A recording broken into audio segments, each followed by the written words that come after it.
कर्म और धर्म, इन दोनों में श्रेष्ठ कौन है? आपने कह दिया कर्म, आपने कह दिया धर्म। कहने से कुछ नहीं होता, हर चीज को सिद्ध करना होता। भक्तों राधे राधे। आइए देखते हैं कि अपने कर्मों बुरे कर्मों का फल से कैसे बचे और अच्छे कर्म कैसे करें, कर्मों का फल कैसे मिलता है। आइए इस कथा में सुनते हैं, वीडियो लास्ट तक जरूर देखिए।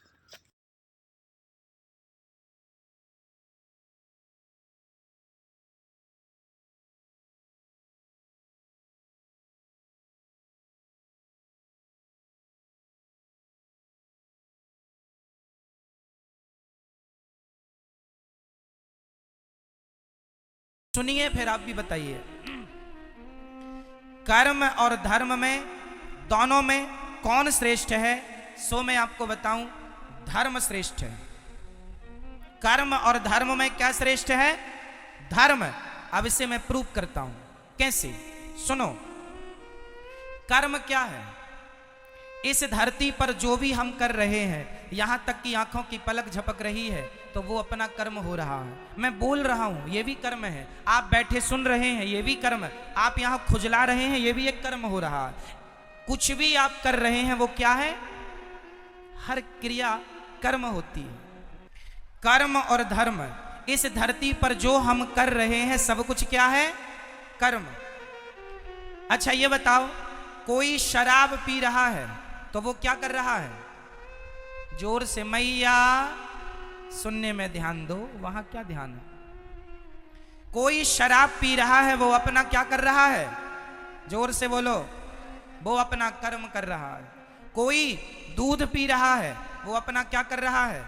कर्म कर रहा है। कोई झगड़ा कर रहा है, वो अपना क्या कर रहा है? झगड़ा करना भी कर्म है। शराब पीना भी कर्म है। दूध पीना भी कर्म है। माँ की आरती उतारना भी कर्म है। और माँ को गालियां देना भी कर्म ही है। परंतु अब हमारा धर्म जो है वो क्या काम करता है? सुनिएगा।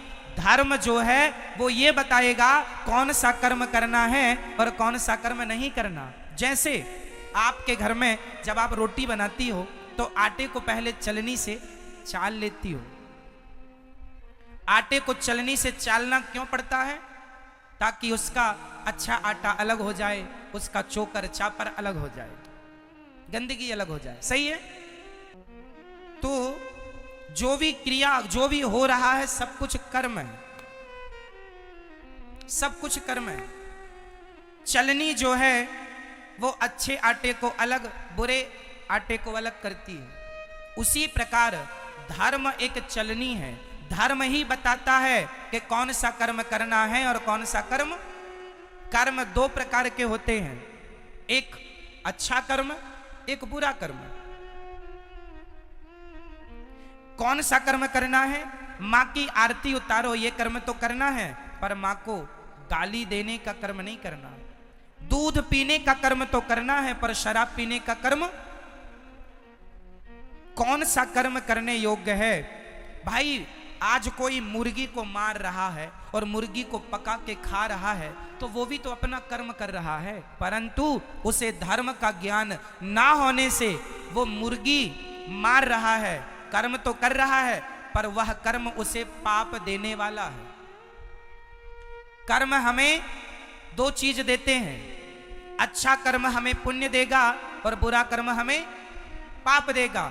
कर्म सबको ही कर रहा है। आप अच्छा कर्म करेंगे तो उससे पुण्य आएगा, बुरा कर्म करेंगे, मुर्गी खाएंगे, उससे पाप आएगा। कर्म तो हो रहा है। चूंकि आपको किसका ज्ञान नहीं है? धर्म का ज्ञान ना होने से आदमी कर्म तो करता है, पर वह कर्म भी कर लेता है जो उसे नहीं करना चाहिए। जो नहीं करना वह भी करता है। इसलिए मेरी प्रार्थना है, सदा वही कर्म करना चाहिए जो कर्म करने योग्य है, पर कर्म को पहले धर्म की कसौटी में कस लेना चाहिए कि ये कर्म ठीक है या नहीं है, करने योग्य है या नहीं। कर्म तो सब ही है। मैं आपको एक थप्पड़ मार दूं, ये भी एक कर्म होगा, और मैं आपको सम्मान से यहां बिठा दूं, ये भी एक कर्म होगा। कौन सा मुझे करना है, कौन सा नहीं, ये कौन बताएगा? बोलो मेरी मां। इसलिए प्रत्येक व्यक्ति को किसका ज्ञान होना चाहिए? जोर से, जोर से। धर्म का। यदि आप धर्म का ज्ञान रखते हैं तो आप जो भी कर्म करेंगे ठीक करेंगे। यदि आपको धर्म का नॉलेज नहीं है तो आप गलत कर्म कर सकते हैं, संभावना है, क्योंकि आपको ज्ञान नहीं है। जैसे एक पत्नी अपने पति को छोड़कर पराये पुरुष से संबंध रखे तो ये क्या है, वो अपना कर्म कर रही है। परंतु यदि उसे धर्म का ज्ञान होता तो ये हरकत वो कदापि ना करती।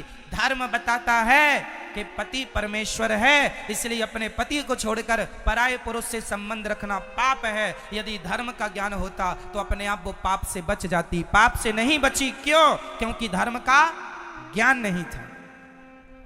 और आज हमारे देश को धर्म निरपेक्ष कहा जाता है। गलत कहते हैं लोग, धर्म निरपेक्ष। हमारे सनातन धर्म में, भारत में छोटी सी बच्ची से लेके बूढ़े तक प्रत्येक व्यक्ति के अंदर धर्म होता था, होता है और होना चाहिए। हमारे देश में पहले कोई पुलिस नहीं थी, हमारे देश में कोई पुलिस की जरूरत नहीं थी। क्यों? क्योंकि आज जो काम पुलिस करती है वही काम पहले का प्रत्येक व्यक्ति जानता था कि ये पहले तो यहाँ 1 लाख रुपए पड़ा हो तो कोई छूता नहीं था, क्योंकि उसे ज्ञान था, उसे धर्म का ज्ञान था। ना जी, ये मेरा नहीं है, उठा लूंगा तो चोरी का पाप लग जाएगा। पहले लोग 1 लाख रुपए क्या 10 करोड़ रुपए भी देखते नहीं थे। पराई स्त्री को कभी स्वप्न में भी सोचते नहीं थे उसके बारे में कोई गलत बात। पराये पुरुष के लिए कभी देश की, मेरी भारत की महिला कभी गलत ख्याल नहीं रखती थी, क्योंकि प्रत्येक व्यक्ति को ज्ञान किसका था? बोलो जोर से, किसका? मेरी माँ। और जोर से, पीछे वाले बोलो, किसका ज्ञान? पहले धर्म का ज्ञान था। और आज ये हालत है कि लोगों की जूते चप्पल तक नहीं बच रहे, जूते चप्पल तक चुरा लेते हैं लोग। इसका मतलब है कि आज का इंसान धर्महीन हो चुका है, धर्म से खाली है, उसे ज्ञान नहीं है। वो तो केवल पेट भरने में लगा है। जैसे मिल जाए महाराज मर्डर कर लो, मर्डर करवा लो, मरवा दो, जो होए बस वैसा वो अपना पेट भरने में लगा। मार डाल करके, लूट करके, चोरी करके, वो डाका डाल के, कैसे भी वो अपना पेट भरने में लगा है। तो तुम इंसान हो कि क्या हो? इसलिए आप अपने बच्चों को धर्म का ज्ञान देना। मेरी माँ, धर्म के बिना इंसान पशु के समान है। धर्महीन व्यक्ति किसकी तरह है? जोर से, किसके? आप लोगों को धर्म का नॉलेज है, ज्ञान है या नहीं? बोलो हाँ या ना, बोलो हाँ या ना। मैया, आपको धर्म का ज्ञान है? कैसा बताओ, क्या है धर्म? चलो बताओ, नारी का धर्म क्या है? सबके भारत में धर्म है। पुत्र का धर्म है अपने मां बाप को भगवान मानकर सेवा करना। पत्नी का धर्म है कि अपने पति को भगवान मानकर सेवा करना। दुकानदार का धर्म है ग्राहक को भगवान मानकर उसकी सेवा पूर्ति करना। हम सभी एक धर्म की बेड़ियों में बंधे हुए हैं। आप स्वतंत्र हैं या परतंत्र हैं? जोर से, जोर से। आप स्वतंत्र हैं या परतंत्र हैं? जोर से बोलो, बोलो और जोर से, हमें आवाज नहीं आ रही है। आप स्वतंत्र रहना चाहते हैं कि परतंत्र रहना चाहते हैं? आप स्वतंत्र रहना चाहते हैं या किसी के अधीन रहना चाहते हैं? बोलो। आप यदि अधीन रहना चाहते हैं तो किसके? बोलो। अब मैं बोल रहा हूं, ध्यान से, ये दास अनिरुद्ध समझाएगा। मैया कहां जा रही हो? अच्छा, तो हम चलते हैं। अच्छा, ध्यान से सुनो। आप कह रहे हैं हम स्वतंत्र हैं, गलत कह रहे हैं आप। ना तो स्त्री कभी स्वतंत्र हुई, ना तो पुरुष कभी स्वतंत्र हुआ। और यदि आपने स्वतंत्र होना चाहा तो आपका सर्वनाश हो जाएगा, पतन हो जाएगा। हम कभी स्वतंत्र नहीं हो सकते और हम होना भी नहीं चाहते। हम सदा धर्म के अधीन रहना चाहते हैं। हम किसके अधीन? बोलो, धर्म के अधीन। किसके अधीन? तो क्या आप स्वतंत्र हैं? नहीं। यदि स्वतंत्र होते और यदि आप मनमाना काम करोगे, आज एक स्त्री अपने पति को छोड़कर दूसरे पुरुष को रखती है, वो स्त्री अपने आप को स्वतंत्र मान रही है। उसकी स्वतंत्रता उससे पाप करा रही है कि नहीं? क्या समाज ऐसी नारी का सम्मान करेगा जो अपने पति को छोड़कर पर पुरुष से संबंध रखे? बताइए। उसने स्वतंत्र रास्ता चुन लिया जो मन में आए। इसलिए हम स्वतंत्र नहीं हैं, हम वही करते हैं जो हमारा धर्म कहता है। क्या कहेगा धर्म, वो करेंगे हम। धर्म कहता है दूध पीना है बेटा, दूध पिएंगे। धर्म कहता है शराब नहीं पीना। आप मुझे 10 करोड़ रुपए देंगे और कहेंगे कि एक गिलास शराब पी लीजिए, तो मैं 10 करोड़ क्या पूरी सृष्टि की दौलत लाकर कदमों में रख देंगे, तो भी मैं अपने धर्म का परित्याग नहीं करूंगा। मैं स्वतंत्र नहीं हूं, मैं धर्म के अधीन हूं, मैं गुलाम हूं धर्म का। मैं किसका गुलाम हूं? मैं किसका गुलाम हूं? 2 नारियां हैं समाज में। एक स्त्री का नाम है सीता, बहुत ध्यान से सुनिएगा। एक स्त्री का नाम है मेरी मां सीता और दूसरी स्त्री का नाम है सूपनखा। सूपनखा रावण के बहिनी। अब बताइए, सीता माता स्वतंत्र है या सूपनखा स्वतंत्र है? कौन स्वतंत्र है?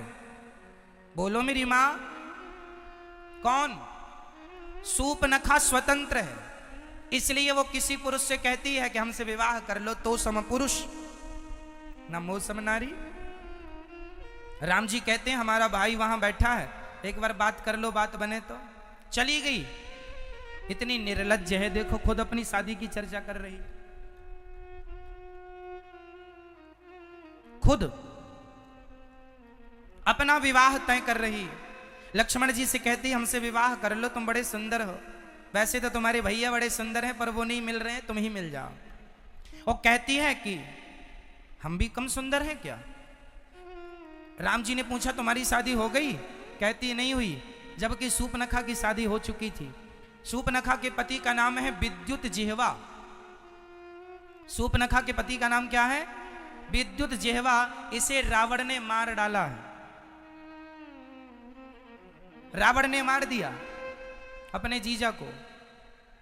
और सूपनखा कहती है मैं कुंवारी हूं। तो लक्ष्मण जी ने नाक कान काट दिया। किसी ने लक्ष्मण जी से कहा क्यों जी आपने नाक ही क्यों काटी? लक्ष्मण जी बोले हाथ काटते तो इसे जाकर बताना पड़ता कि फलानी जगह गए थे तो हाथ कट गया। नाक इसलिए काटी है, इसे बताना नहीं पड़ेगा कि कहां गए थे, लोग देखते ही समझ लेंगे कि नाक कटाने ही गई थी, इसलिए नाक ही काटी। कहती है तो सम पुरुष न मोह सम नारी। क्यों? क्योंकि सूपनखा का संकल्प वही है जो राम का, निश्चरहीन करऊं मही। राम जी कहते हैं मैं निशाचरों से हीन पृथ्वी कर दूंगा, मैं रावण को मारूंगा, राम जी कहते हैं। और सूपनखा भी कहती है रावण तूने मेरे पति को मार डाला है, क्योंकि सूपनखा का पति इतना बलशाली था कि रावण डर गया कि कहीं ये मुझे मार के कब्जा ना कर ले लंका में, इसलिए मार दिया। सूपनखा तब से गुस्सा हो गई, तूने मेरे पति को मारा है, जब तक तेरे विनाश का समय नजदीक नहीं आ जाएगा तब तक मैं लंका में प्रवेश नहीं करूंगी। इसलिए रावण के विनाश का समाचार लेकर के सूपनखा रावण के पास गई और सूपनखा ने ही तो रावण से कहा था कि सीता को चुरा लो। रावण के बर्बादी में सूपनखा का विशेष हाथ है, शुरुआत यहीं से हुई। तो इसलिए कहती है तो सम पुरुष न मोह सम नारी। तेरा भी विचार वही है। राम तेरा भी विचार वही है कि रावण को मारना, और मेरा विचार भी वही है रावण को मारना, तो सम पुरुष न मोह सम नारी, हम दोनों के विचार एक से मिल गए, इसलिए यह संयोग विधि रचा विचार। यह संयोग है कि तुम्हारे और हमारे विचार मैच कर गए। तो सीता माता धर्म के अधीन चलती हैं और शूर्पणखा स्वतंत्र है। तो आप स्वतंत्र रहना पसंद करोगी मेरी मां, या धर्म की अधीनता स्वीकार करोगी? बोलो। धर्म। इसलिए मेरी मां, धर्महीन चाहे स्त्री हो, धर्महीन चाहे पुरुष हो, दोनों पशु के तुल्य हैं। हमारे भारत में एक पत्नी का पति मर जाए तो वो उसकी विधवा रह के सारी जिंदगी गुजार देती है। क्या है ये? जोर से बोलो, क्या है ये? क्या है ये? धर्म है। और ऐसी क्वालिटी की स्त्रियां सिर्फ हमारे भारत में हैं। आज दुनिया में 200 देश हैं लगभग। पूरी दुनिया में कितने देश हैं? अमेरिका, लंदन, जापान, पेरिस इत्यादि जाकर देख लो। दुनिया में 200 देश हैं। ऐसी स्त्रियां केवल भारत में पाई जाती हैं कि पति के मर जाने पर उसी की विधवा रहकर जिंदगी गुजार देंगी, पर पराये पुरुष की तरफ आंख उठाकर नहीं देखेंगी। ऐसी स्त्रियां सिर्फ भारत में होती हैं। सती सावित्री केवल यहां और कहीं नहीं, इसलिए यहां धर्म है। ये क्या है? यदि स्त्री अपने पति को छोड़कर पराये पुरुष से संबंध रख ले, आजकल तो पुनर्विवाह कर लेते हैं कि लड़की का पति यदि समय से पहले खत्म हो गया, कोई बाल बच्चे हुए नहीं और हो भी गए, और उसका मन है कि भाई जिंदगी अकेले नहीं गुजर सकती, कोई जीवन साथी चाहिए, तो आजकल पुनर्विवाह का भी लोग बंदोबस्त कर लेते हैं। वो अपनी आप की स्वतंत्रता है। पर हमारे देश में आज भी स्त्रियां अपने पति के जाने के बाद वो उसी की विधवा रहकर जीवन जीना पसंद करती हैं, पराये पुरुष से संबंध रखना पसंद नहीं करती। कुछ स्त्रियां ऐसी हैं, पर कुछ आज पुनर्विवाह में भी बिलीव करती हैं। सबके अपने अपने विचार हो सकते हैं, वो उनकी अपनी स्वतंत्रता। फिर भी मेरे देश में आज सती पतिव्रता नारी पाई जाती है।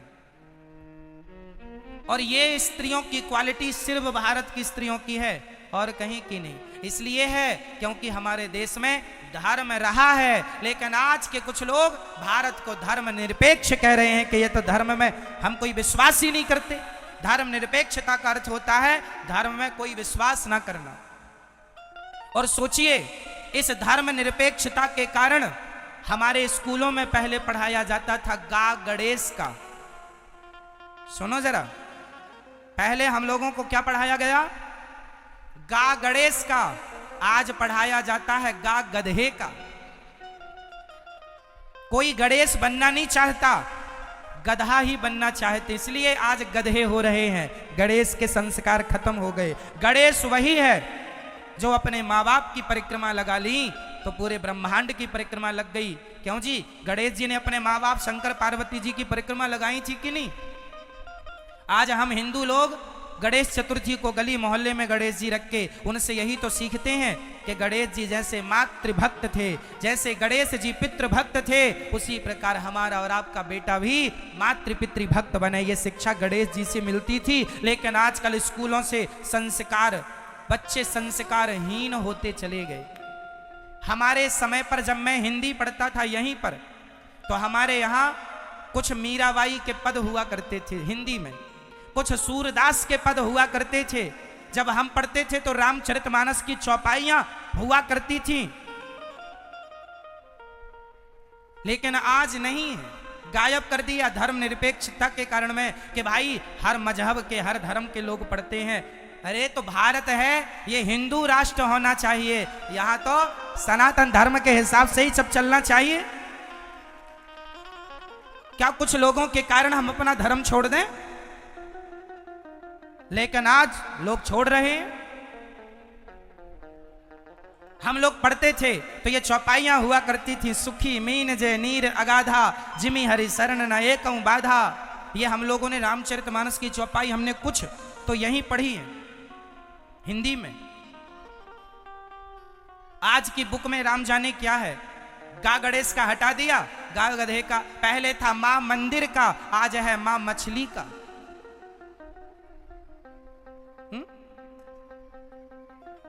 तो तो अब बताइए, गा गधे का अच्छा है कि गा गणेश का अच्छा है? तो गा गणेश का हटा दिया, क्योंकि गणेश जैसों बच्चों की जरूरत नहीं, अब तो गधों की जरूरत है। तो गधे ही गधे हो रहे हैं सब जगह। ऐसे गधे हैं कि अपने माँ बाप की सेवा तक नहीं करते, ऐसे गधे हैं कि अपने माँ बाप का अपमान करते हैं। अब क्या करो, ये पढ़ाई गधा है। इसलिए मेरी माँ, स्कूलों के भरोसे ना बैठो, अपने बच्चों को आधा घंटा 20 मिनट कथा सुनवाया करो, और संस्कार आप अपने घर पे दीजिए बच्चों को, स्कूल के भरोसे ना बैठिए। स्कूलों में केवल शिक्षा है, संस्कार नहीं। स्कूलों में क्या है? क्या है? शिक्षा, संस्कार नहीं।